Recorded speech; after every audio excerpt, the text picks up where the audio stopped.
प्रेममय श्री श्री ठाकुर अनुकूल चंद्र श्रीमुख निश्रुत पवित्र नारीर नीति ग्रंथ पाठ। झील मोर तुमर सेवा तुमर चलवा तुमर चिंता तुमर कहवा पुरुष जनसाधारण भितर जेपरी एपरी गोटे भाव सृष्टि करे जो से माने अवनत मस्तके नतजान हो ससंभ्रमे भक्ति गदगद कंठरे माँ मोर जननी मोर कही मुग्ध हमें बुद्ध हमें तृप्त हमें कृतार्थ हमें तेरे ही तुम्हें नारी तेरे ही तुम्हें सती।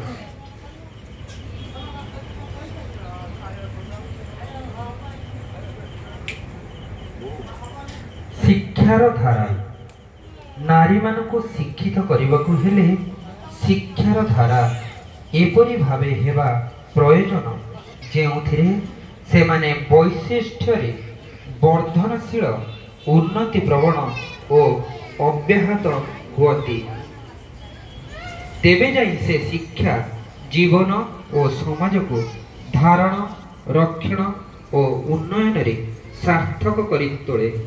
वाणी शिक्षा 16